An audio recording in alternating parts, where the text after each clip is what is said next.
Alright, welcome to the Thinking Particles crash course. In this video we're going to take a look at everything from the basics and go ahead and build a pretty complex system that includes fragmenting and shape collision. We're going to try to give you a lot of information as quick as possible to get you up to speed as fast as possible. So let's go ahead and get started. We're going to create a particle system, a thinking, and just drop it out here anywhere. It does not matter where. We're going to click on Properties to open up the TP/UI. You're going to hear us refer to thinking particles most often as TP, just a nice easy acronym, and it matches the icon. Let's close that command panel. So here in the TP/UI we've got four main areas. Up here in the upper left is the group manager. The group manager contains this all particle group and these buttons here. And the group manager is where we create particle groups, create children within those groups. It's where we can rearrange those groups to create new hierarchies. We'll take a look at why hierarchies are so important in thinking particles here in a few minutes. You can also remove particle groups, of course, except for the all. The all is kind of the top level default, always exists. However, you can rename it.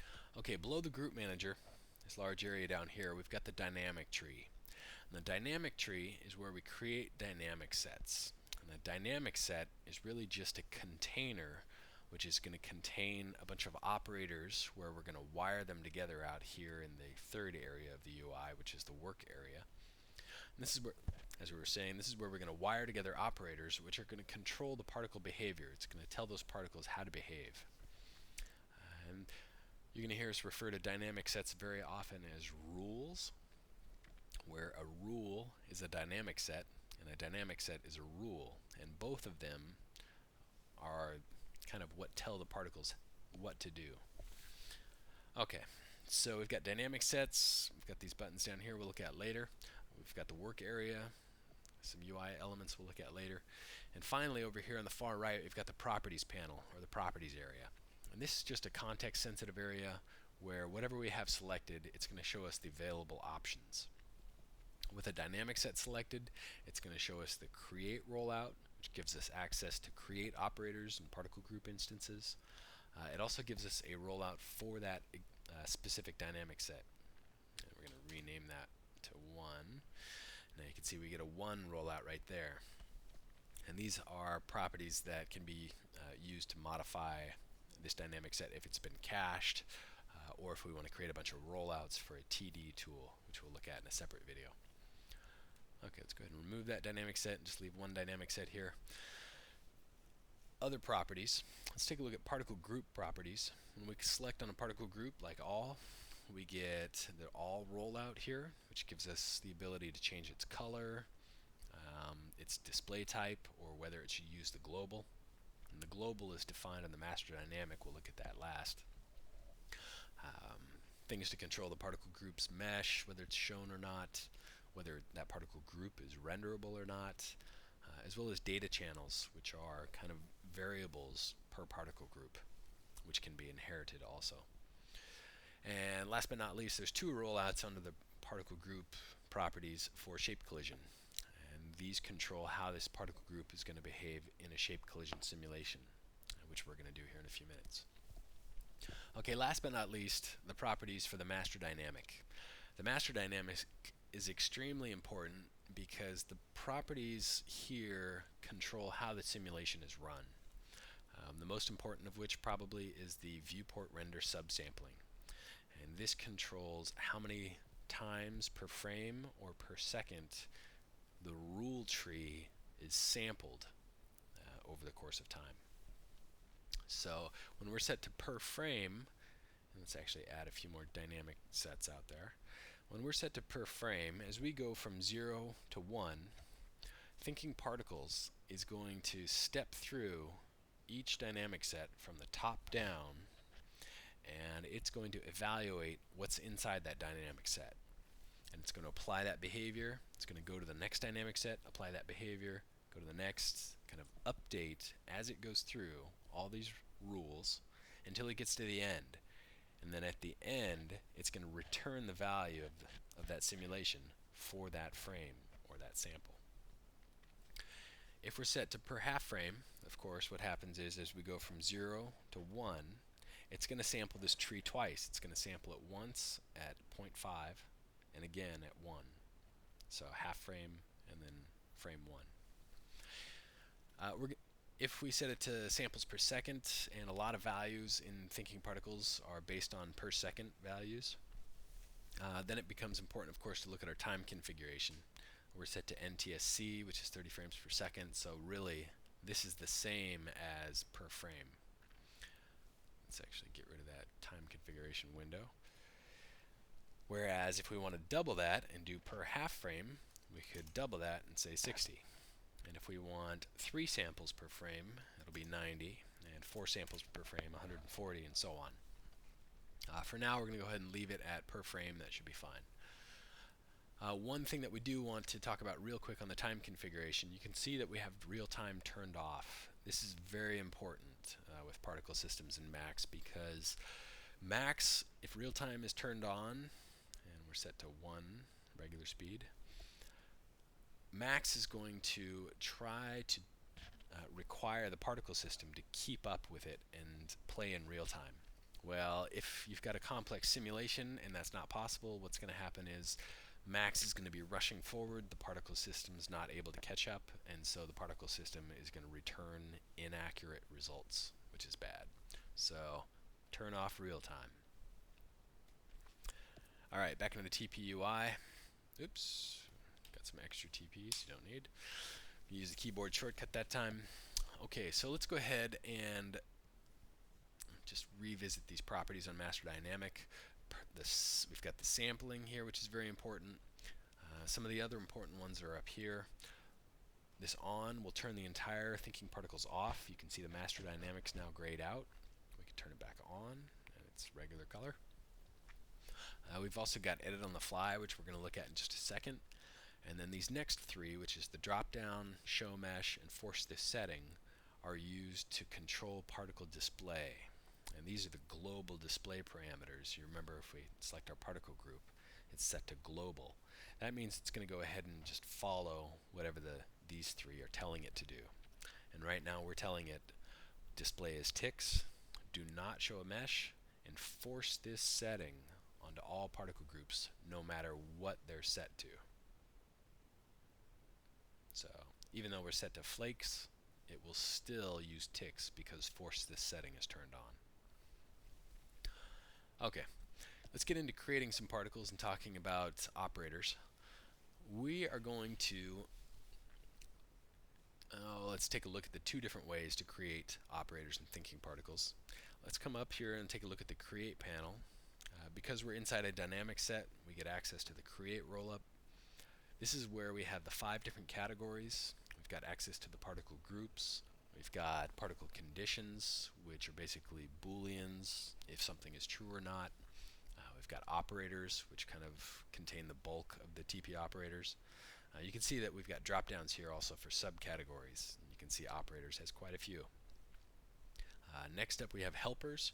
Helpers are small bits of code we're going to need to kind of just add and tweak things along the way.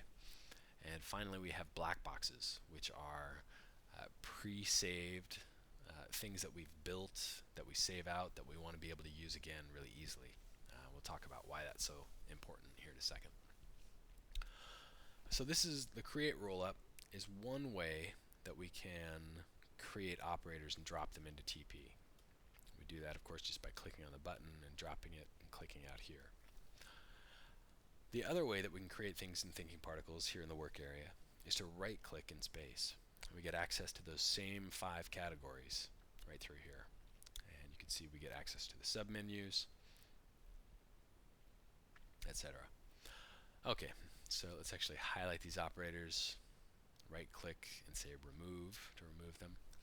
And we want to go ahead and generate some particles so we can get some progress going here. So we're going to choose from the generator category, and the generators are what create particles for the very first time. So we're going to go ahead and use a position born for this example. I'll just drop one of those out there.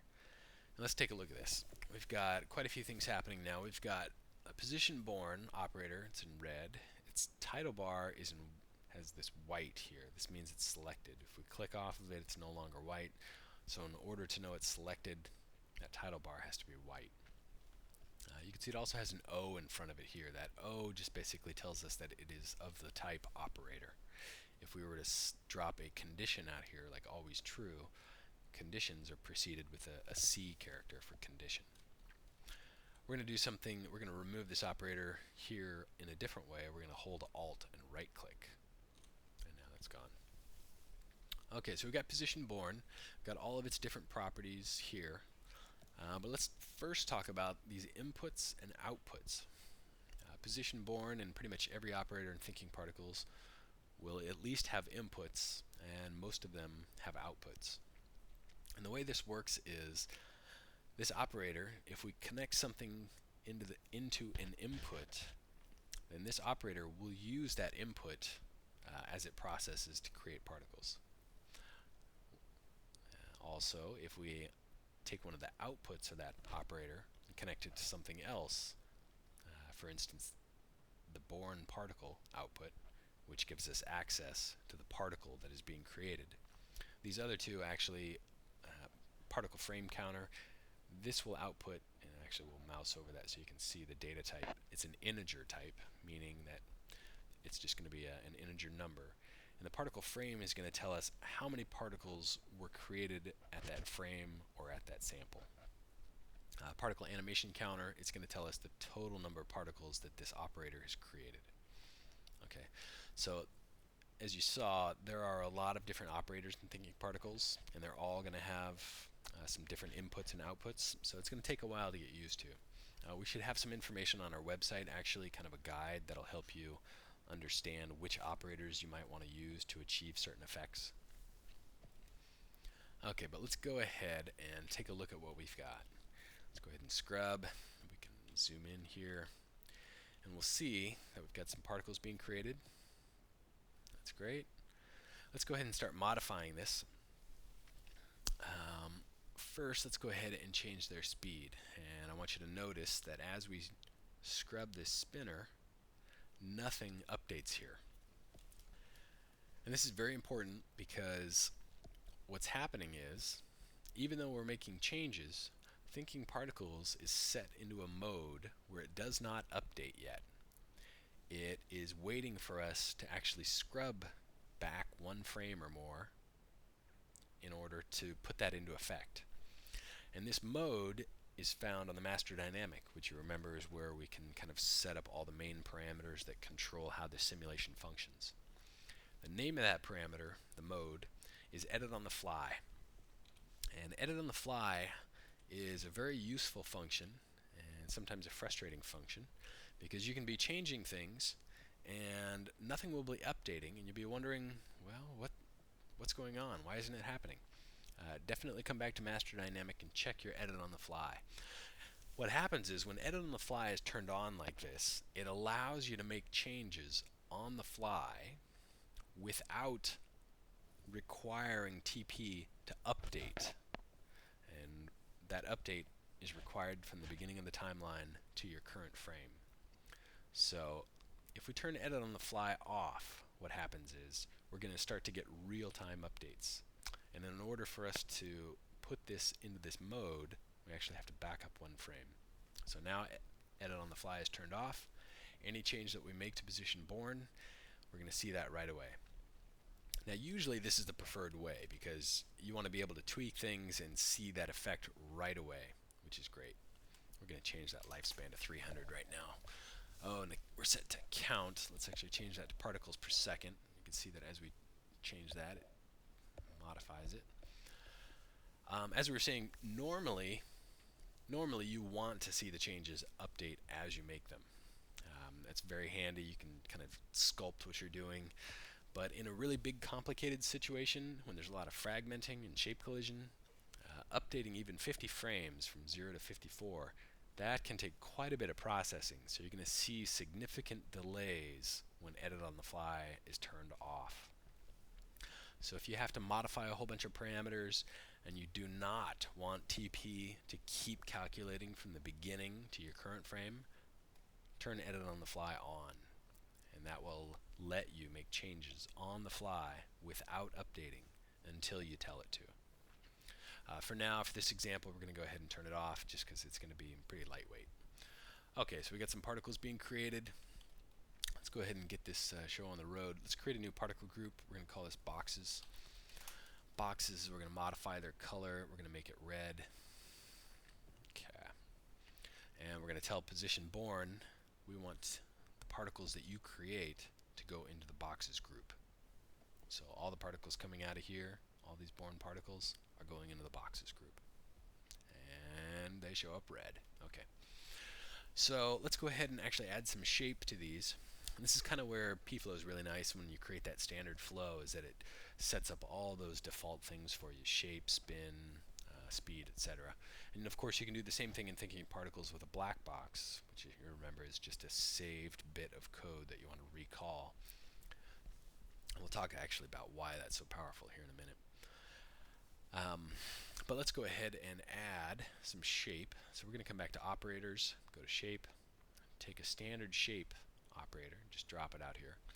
And now you can see we've got it selected. Its title bar shown in white. We've got a whole bunch of parameters. It's going to create standard shapes of type triangle. Let's go ahead and switch that to cubes. And you probably guessed we've got this yellow particle input here, which is highlighted, meaning because it's highlighted in yellow, it means that it is required. It needs to know, it needs to operate on a particle. Now here's something very specific. When we click and drag this input and try to make a connection to the position born output, we get these blue bars here, meaning that they are valid connections. And this is where you have to be careful, because you have to use some common sense as far as what you connect this to. I think we talked about, or maybe we didn't, these outputs are all outputting different kinds of things. Like the born particle, you can see when we mouse over there, we've got born particle and then parentheses particle. That is outputting the actual particle, a reference to the particles themselves. Particle frame counter is outputting how many particles are born on that frame. Particle animation counter is outputting an integer of the total number of particles created by this operator. So in order for us to modify the shape of the particles, well, we don't want to modify the number born on that frame, nor the number born on total. We want to actually modify the particles themselves. So we want to modify the born particles. And it's also very important to know that anytime you see this asterisk born particle, the particle data coming out of here is only evaluated when that particle is born. Okay, so very important, remember that. Born particle, that information coming out, and whatever it's connected to, is only evaluated when that particle is born. Okay. So, let's go ahead, let's do this. Let's show some inputs. We've got particles being created. Those particles get handed off to this other operator where they are assigned a shape, a standard shape. But let's take a look at adding an input to position born to change the particle rate. This is just a quick example to take a look at inputs and outputs. You can see here on the top of the operator we've got this green half circle on the left for the inputs and a green half circle on the right for outputs. When you click on these, you get access to a menu where you can check which ones you want to be shown, visible. We'll go ahead and click on the inputs. You can see we only have 3 currently visible, and we have all these other ones available. We're going to go ahead and expose the rate. Now you see we get a rate here, and it is of type scalar, which basically means it's a float, real number, positive or negative. However, you can't use a negative for a birth rate, but anyway. So let's go ahead and modify this rate. We're going to come and use a helper. We're going to use a float helper. Just drop one of those out here. And we're going to connect the output of this float, because he is going to send information to position born. You can see there's 2 valid connections here. We could either control the on value to control when this position born is on and working, or we can control the rate, which is the one that we want. So we're going to let go of the mouse when the wire is over that. Okay, so now our float, you can see we did not update even though edit on the fly is turned on. This is one of those cases where edit on the fly will usually require some kind of update, is if you modify an input or if you change a particle group, it will not update until you either scrub or make some other change. Okay, so we're going to increase that rate there just to give us an input control as an example. Great. Okay, let's go ahead and continue. Let's take a look at, first let's rename that first rule. We're going to call that birth. We want to be good about that. And just good housekeeping here, let's take a look. We've got float is handing off information to position born. Position born is handing information to standard shape. Thinking particles is smart enough to know that it needs this float information before it can process position born. But it's good housekeeping to order your operators in the flow of data from top down here. Remember, the dynamic tree evaluates this tree top down. So first it's going to look at the float. It knows that it has that. It's going to look at position born. Position born needs some float information. Well, we've already taken a look and we know that we have that float value. So it already knows what to use. And then of course, standard shape last, it's going to go ahead and pull information from position born. So something very important in thinking particles is knowing when your information is ready to be used. But like we said, in most cases, thinking particles plenty smart to be able to figure out in cases like this. But you will run into situations in really complex simulations where your order of operations can become extremely important. All right, let's move on. Oh yeah, well, we've assigned this cube shape, but we do not see the cubes. You might remember that the master dynamic controls the display parameters, and right now we've got to force this setting that is not displaying the mesh. Let's just go ahead and turn on show mesh. Now we see those cubes out there. Let's actually increase their size.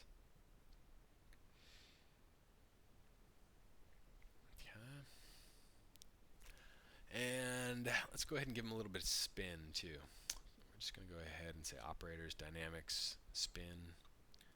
Spin, it's got a couple inputs here. It needs a particle, so it knows who to modify. So we'll make that connection to the born particle output. And we'll go ahead and decrease that spin time, which makes it spin faster. So now as we spin, okay, we get some spinning particles, fantastic. Let's go ahead and move on. Let's add some gravity to these boxes. There's two different ways to add forces and gravity to particles. One of them would be, of course, to use the standard space warps. We could throw a gravity in here, bind a space warp, bind it to TP, and then set some rules up here. But we're actually going to cheat and use kind of a handy, flexible method. We're going to rename this next dynamic set. We're going to call this gravity. And we want to modify or affect these red boxes here. So we're going to grab that particle group boxes, drop it out here. You can see it creates a reference to this box group. So whatever we connect here is going to affect the boxes particle group. And what we want to do is we want to add some force to them. That's going to be found under operators, dynamics, force. Drop one out there. And force has a particle input. Go ahead and make that connection so that force knows who he should be operating on. And force, we'll go ahead and scrub, and we'll see that as we increase this force value, as we increase force, it's actually pushing the particles up further. So it's kind of like anti-gravity. And the reason for this is because force has an input called direction, which controls which way to apply the force to this particle. To do that, we're going to use a helper, a 0.3. And we use a 0.3 because a 0.3 can create a vector, which can be a direction. A direction technically is a normalized vector, a length of 1. So we're going to go ahead and say point in -1, which is, of course, down. And we're going to take that vector and connect it to the direction of force. So now you can see our particles are being affected properly. They fly up a little bit and then they come back down. Let's go ahead and give them a little more speed on the position borne. Okay, that's much better. Alright, so we've got some gravity, and again, just housekeeping. This is really not necessary, but we're going to do it anyway, just to get in a good habit of ordering our operations so that data flows properly. Like I said, this really shows up more in complex situations, but it's a good habit to get into. Alright, let's get into some shape collision. We want to make these boxes collide against a floor here on the bottom. So what we're going to do is we're going to create a box, just a regular max box object. And one of the reasons we create a box is because it is a solid, watertight, STL check approved piece of geometry. It means it has no open holes or open faces. It's a solid volume. And solid volumes really work best in shape collision, although technically in some cases you do not need them. But for the most part, solid volume is the way to go. So let's go ahead and we're going to create a new, we're going to rename this dynamic set SC for shape collision. And right now we're going to do a little housekeeping and just remove these extra dynamic sets. We're not going to need them. And here's what we're going to do. We are going to make these red boxes who are flying up. We're going to make them collide against this ground floor box. Let's actually rename that box 01. Let's call that floor. Okay. And we're going to want a special particle group to contain this floor. Let's just be simple. We'll call it floor. Alright, we've got floor created. Let's go ahead and change its color so that we're going to be able to see it easily when we look at its wireframe. We'll make it kind of a blue color. And we need to actually bring this object into thinking particles. The way we're going to do that, we're going to come back up to the birth rule, and we're going to add another generator here, a generator which is specifically meant for bringing in max geometry objects. We can find that under generator. It's called object particle. Just drop them out here. So here's our object particle generator. It's got two rollouts. It's got object particle parameters that we can modify. We'll do that in a second. But it's also got joints, which are a fantastic new feature in Thinking Particles 4, where we can create joints and all different kinds of linkages between particles on the fly or predefined manually. But that's much more advanced. We'll take a look at that in another video later. For now, we're just going to use object particle. We're going to pick the object we want. We're going to click on that box. We see the floor now appears here. And when we click on it in this list, we get access to these other options. We can assign it to the group that we want, which is floor.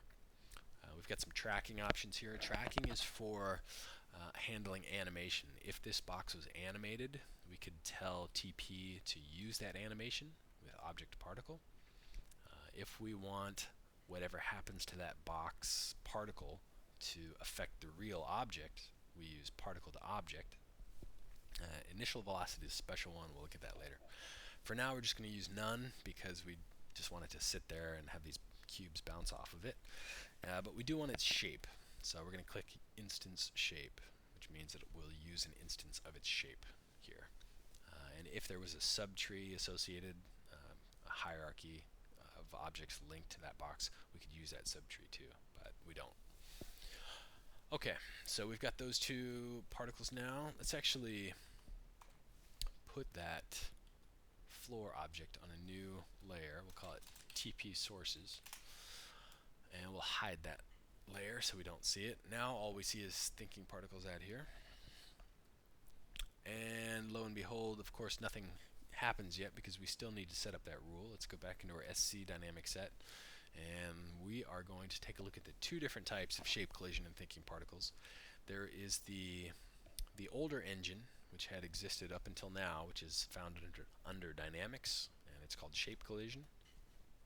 This is extremely fantastic operator, shape collision engine. However, there is an updated one, a newer one, even more powerful and has some special features. That's found under the shape collision subcategory of operators, and it is called SC. So just drop it out there. Now, we don't really want this other one to be out here. We're going to right click and remove. We've got SC now, and SC's got all kinds of parameters that we're going to take a look at a few of them. The one that is most important is the group assignment, and that's telling this operator who it should involve in the shape collision. The way we're going to handle this, let's take a quick look at hierarchies. This is one of those areas where hierarchies become so important in thinking particles. We've got 3 particle groups right now, right? We've got the all particle group, we've got boxes, and we've got the floor. Okay, I get my spelling down. So the all particle group contains both boxes and floor. As shown in the diagram, this is what this hierarchy means.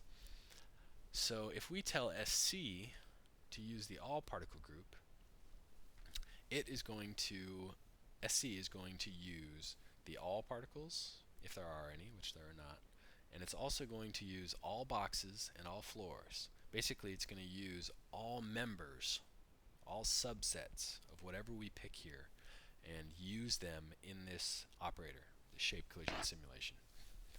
Now, we're just going to go ahead and scrub to show you what happens. There's going to be some errors that we're going to have to correct along the way. You can see how the box actually ends up falling there right around frame 67. Let's give ourselves a little more time. Let's get out to frame 300. And again, make sure real time is turned off. Okay, so we do not want that floor to respond like that. We don't want it to fall. We do not want it to move, basically. So what we're going to do is we're going to come up to the floor particle group in the group manager, select it. We're going to come down and we're going to take a look at the shape collision dynamics roll-up. Okay, the one thing that's going to be most important for us right now is setting this particle group floor. We're going to set it to be a neutron, which basically means it is going to sit in space, and if it was animated and our object particle was telling it to use its animation, then this floor group would just keep on animating. In our case, it's not animated, so it's just going to sit here. It's going to act as a neutron. It will affect other particle groups with shape collision, but it will not be affected. That's what it means. So now we can see these boxes fall and some of them spill. You can kind of see some, you can't really see it there so much. Maybe it's just a display issue. It looked like they were penetrating through, but we'll get to that in a second. So as far as shape collision goes, whether it's active, meaning it affects and is affected by shape collision, if it's active, it'll do that. If it's neutron, it will not react, but it will affect. And then frozen, which is basically a type of active. A frozen requires, it's got frozen first activation here. You can set up parameters such that when something hits it, it will kind of wake up out of its frozen state and become active. Okay, so for our box, our floor particle group, we want that to be neutron. And there's one other setting that we're going to look at here under the shape collision dynamics, and that is the voxel grid. And the voxel grid has seen some changes now in TP4. It controls, it's kind of a shape analysis, really. It defines a voxelized grid. It takes the shape of the object and fills it with, or basically evaluates it in a cubic form. And what this Voxel Grid 3 means is that basically it is taking a look at this object, this floor, and let's say those are all those corner points there.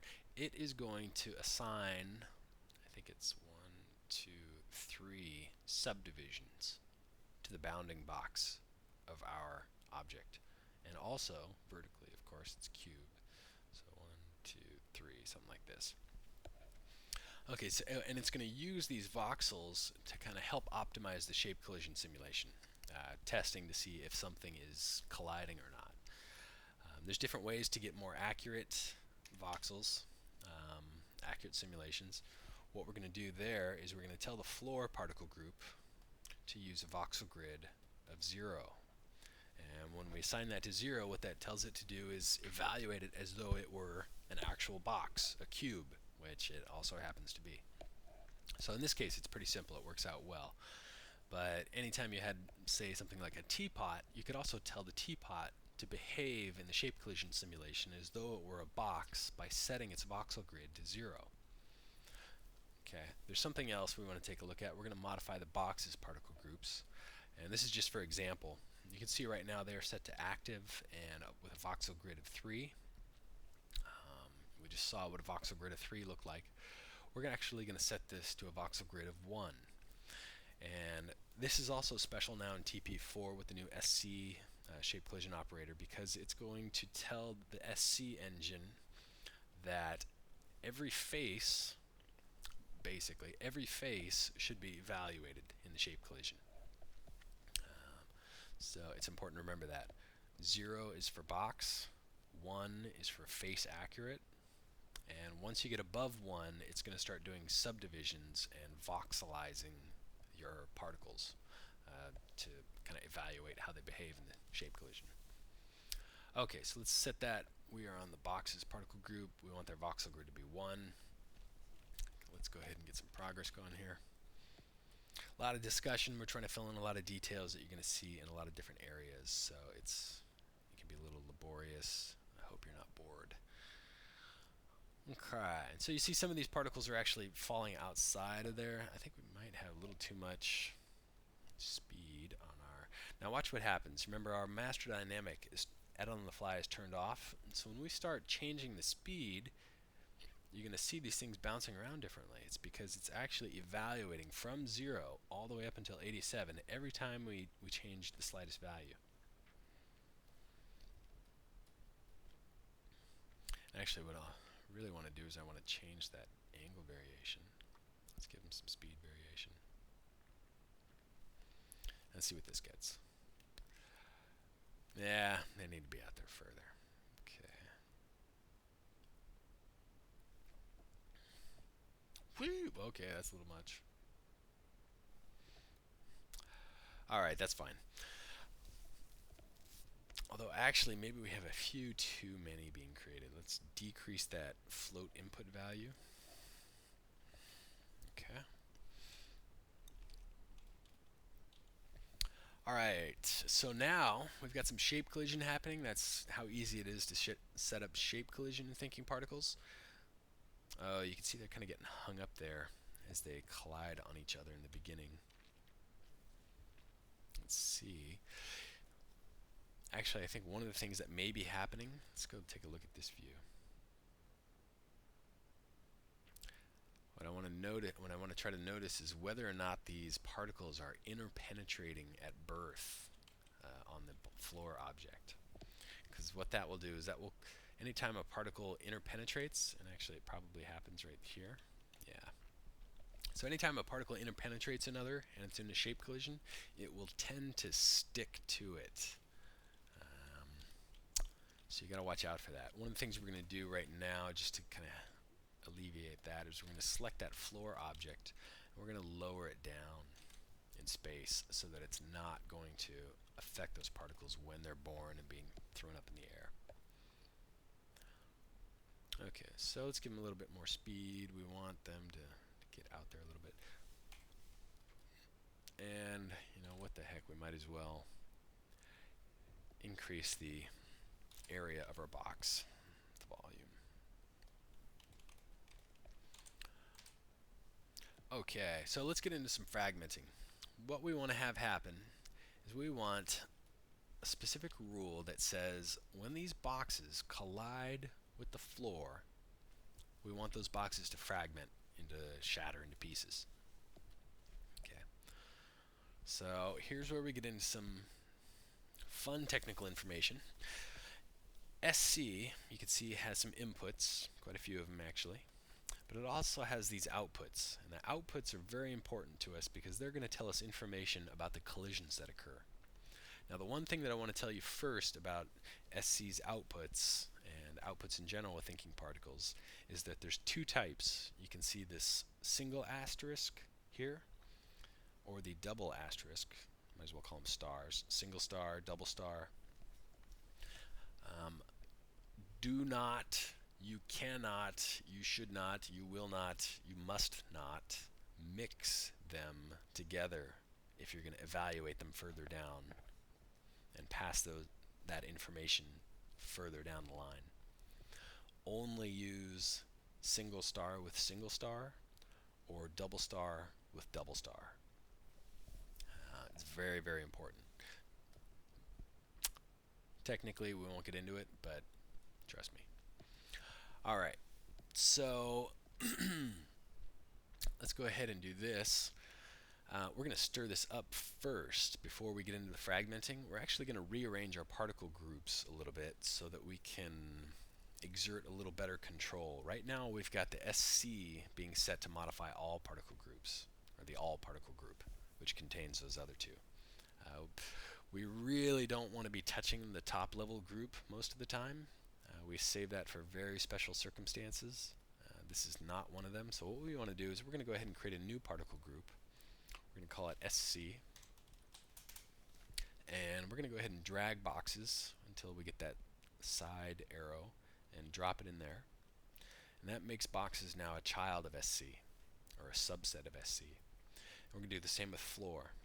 So now both boxes and floor are contained underneath SC, and SC is contained within all. I know you love the diagrams, so here's all, and then here's SC, and then we've got boxes, and over here we've got floor. So each of them is kind of contained and nested inside of each other.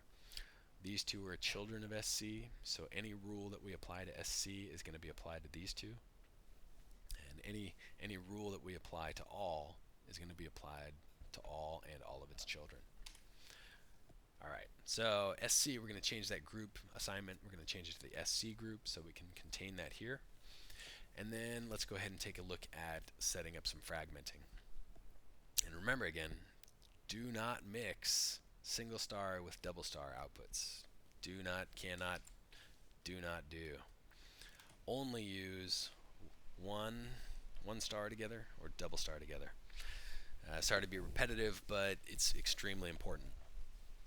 Okay, so what we want to do is now we want to set up some logic that says, where'd our particles go? Perspective mode. We want to set up some logic that says, okay, we've got all these outputs coming out of here. This tells us information about what's happening in this shape collision. We can see, and we're going to focus on the double stars because that's our important thing right now. The double stars will tell us the number of collisions happening at this sample in time based on our master dynamic, whatever subsampling is set to. We can see the number of collisions at that sample, the collision index, like which, basically it stores, I think, these in an array, and so you can actually access the index of that array, which collision. We can also take a look and see which collision particle A, and it will actually output, let's mouse over that so we can see it. It's outputting a particle type, and it will tell us exactly which particle is involved in that simulation. Just a quick tangent. If you go to Master Dynamic and you can set this to display particle IDs, and we'll turn off Show Mesh, you can see that every particle is going to get his own unique integer. And so that integer is actually, or the particle integer, is coming out here.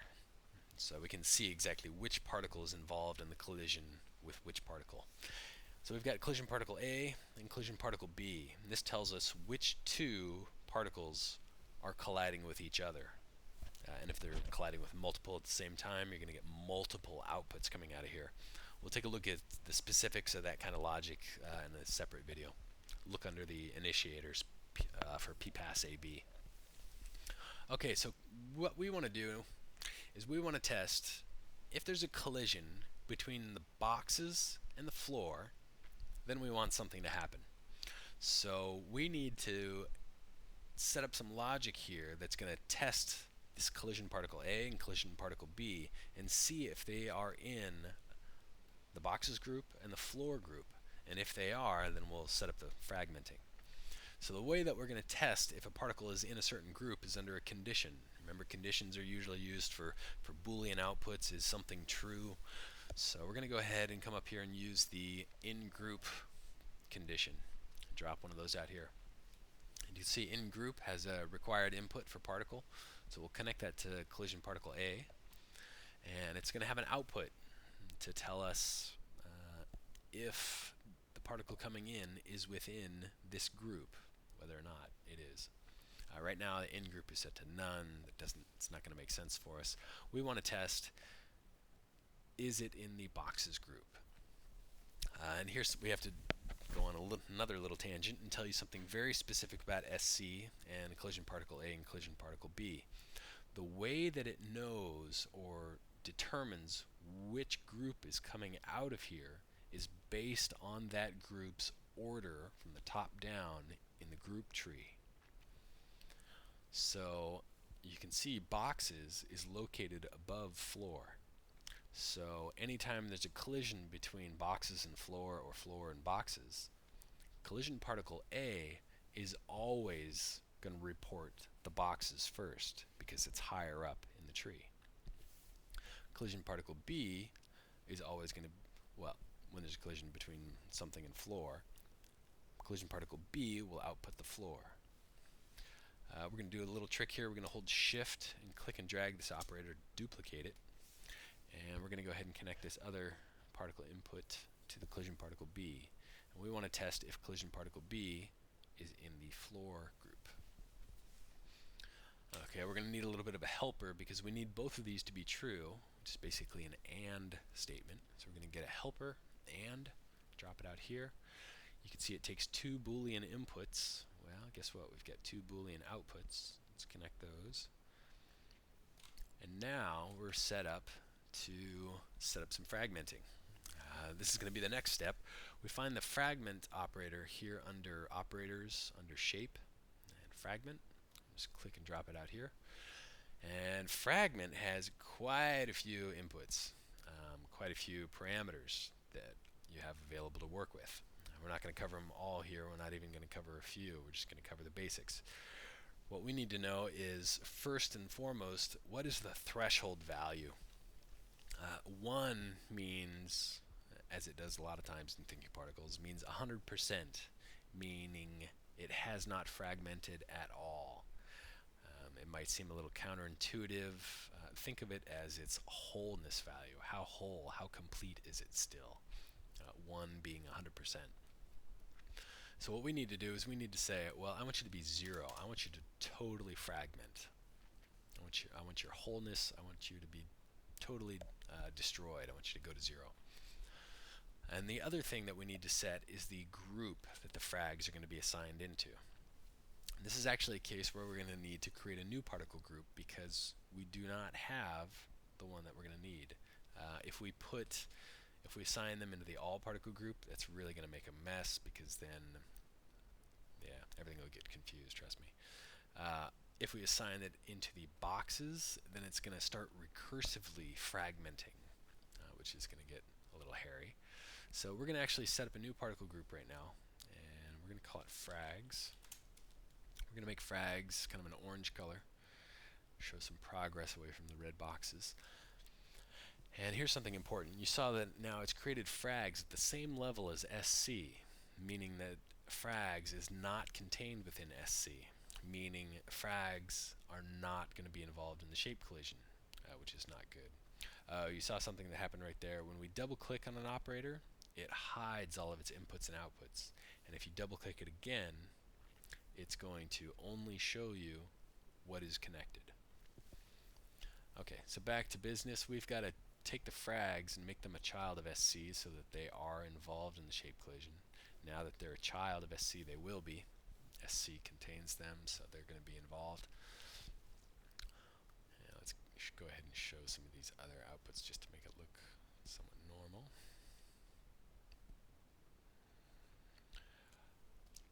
Okay, what we want to do then is we want to say, well, when the boxes hit the floor, fragment. So we need to tell this fragment operator which particle to operate on. Well, you remember that collision particle A is always going to be the boxes, and collision particle B is always going to be the floor, because boxes is located above floor in the tree. So collision particle A we're going to use for the connection into fragment. But here's something else. We need to only fragment collision particle A when both of them are, when only the boxes are hitting the floor. And that's what these two conditions and the AND are going to help us decide. So what we do is we've got those set up, boxes, floor, both of those particles are in those groups. So we're going to expose the on value of the fragment and connect it to the AND. And let's actually set a few basic parameters on fragment. Also, we're going to set the number of fragments. Okay. Yeah, you can see that when it hit there and it sent it into the boxes group again, that was incorrect. We wanted those to be in the frags group. That's where colors come in quite handy here. Okay, so you can see we've got some boxes fragmenting there. It's not exactly very pretty, and in fact the dynamics don't look so hot. It's because they are just kind of hitting, and actually they end up interpenetrating, although you can't see it very well. You can certainly see it through the floor. Let's go to the frags particle group. We're going to change its voxel grid to 1 so that it's face accurate. But that probably even won't totally fix it.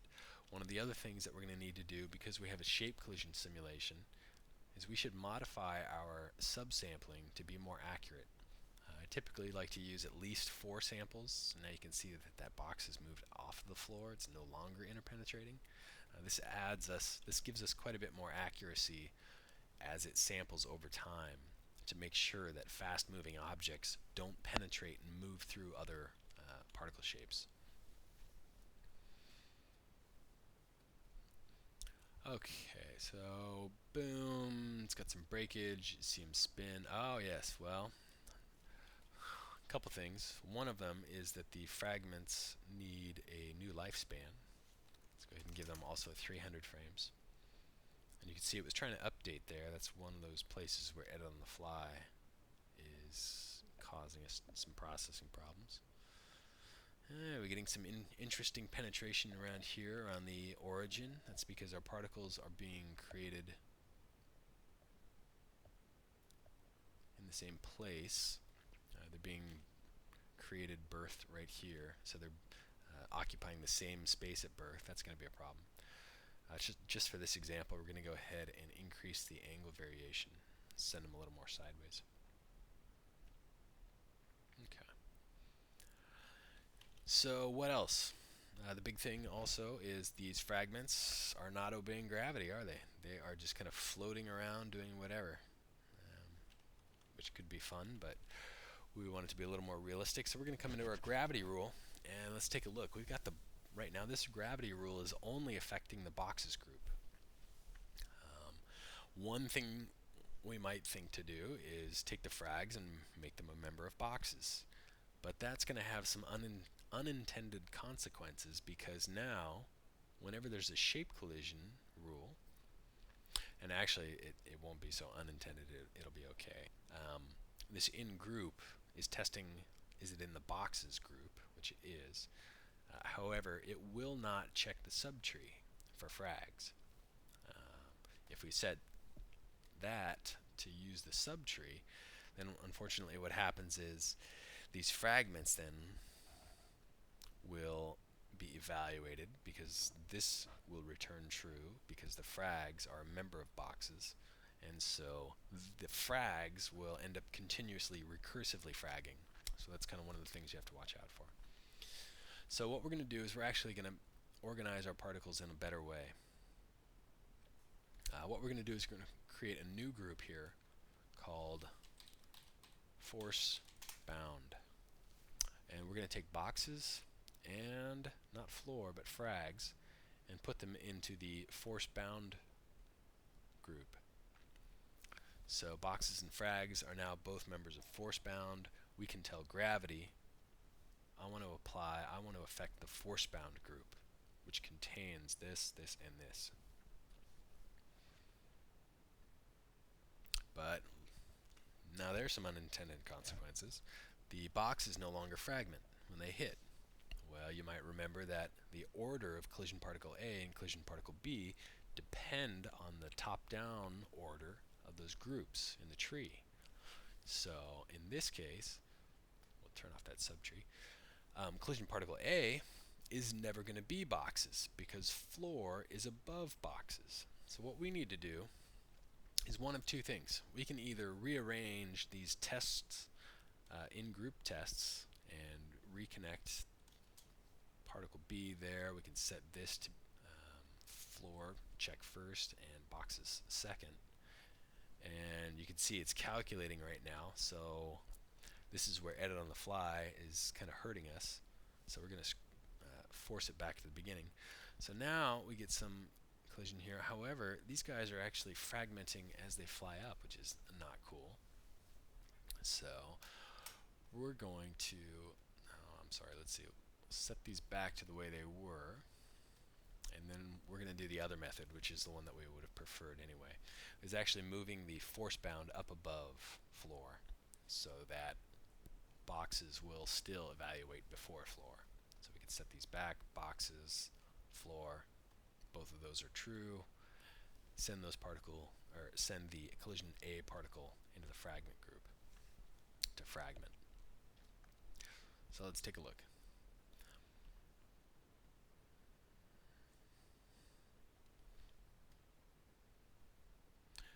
Okay, getting some hits there. Actually, we're going to set this to per frame again. There's a small bug in this build. So what we get now is, as these boxes are tossed up in the air, they fall down, they hit the floor. The SC engine is telling us which two particles are involved in that collision. Collision particle A is within the boxes group because it's higher up in the list. Collision B is in the floor group, which is lower in the list, so it's in collision particle B.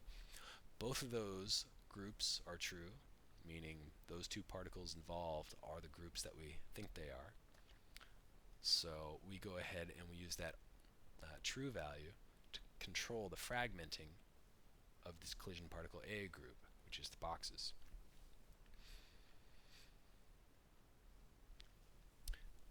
And I'll issue a small apology here that the time sampling was interfering with the detection of the collision. We're using still a beta build, but okay. So we want to do two more things to wrap this up.